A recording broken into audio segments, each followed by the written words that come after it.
एक ऐसी दुनिया का तस्वुर करें जहां फलसफा, तब और कानून एक आदमी के दिमाग के संगम पर मिलते हैं। आज हम इब्न रुश्द की जिंदगी को दरियाफ्त करने के लिए 12वीं सदी के अंदलुस का सफर करते हैं, जिसे मगरिब में इवरवेज भी कहा जाता है। एक ऐसा शख्स जिसके ख्यालात ने कदीम यूनानी फलसफा और जदीद फिक्र के दरमियान फर्क को खत्म किया। इब्न रुश्द 1126 में मुस्लिम स्पेन के एक शहर कुर्तबा में पैदा हुए, जो अपनी फरूग पजीर सकाफत और फिक्री कामयाबियों के लिए जाना जाता है। वो कम उम्री से ही इस्लामी है, इल्मी उलूम की भरपूर रवायात में डूबे हुए थे। उन्होंने कानून और इल्हियात से लेकर तब तक हर चीज़ का मुताला किया। फलसफा। इब्न रुश्द फलसफे में अपने अहम काम के लिए मशहूर हैं, जबकि अल-फाराबी और इबन सीना जैसे बहुत से मुसलमान मुफक्करीन ने अरस्तू की नोप्लाटूनी तशरीहात को अपनाया। इब्न रुश्द ने अरस्तू की असल तालीमात की तरफ लौटने की कोशिश की।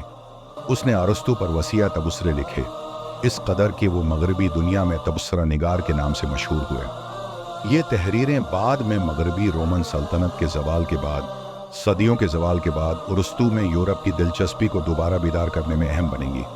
एक ऐसे वक्त में जब फ़लसफ़ा पर अल-गज़ाली जैसे माहिरीन अलियात का हमला था, जिन्होंने उसे मजहबी अकीदे के लिए ख़तरा करार देते हुए तनकीद की थी, इब्न रुश्द ने दलील दी कि अक्ल और फ़लसफ़ा न सिर्फ इस्लाम के साथ मुताबिकत है, बल्कि उसे भी तस्लीम किया जाता है, रखता है, बल्कि दानशूर इशराफिया के लिए ज़रूरी है।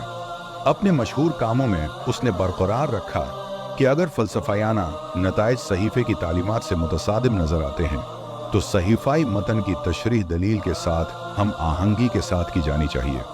लेकिन इब्न रुश्द सिर्फ एक फ़लसफ़ी ही नहीं था, बल्कि वो एक काबिल ज़िक्र तबीब भी था।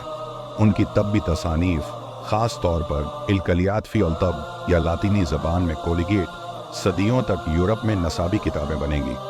वो अलामात को बयान करने वाले पहले लोगों में से थे। पार्किंसंस की बीमारी और फाल्ज की वजूहात के बारे में नज़रिया, यहाँ तक कि उसने आँख के बारे में अहम मशाहिदात किए। ये तजवीज़ किया कि रीठना लेनस नहीं, रोशनी को महसूस करने के लिए ज़िम्मेदार है। फ़लसफ़ा और तब के अलावा इब्न रुश्द एक माहिर फ़क़ीह थे।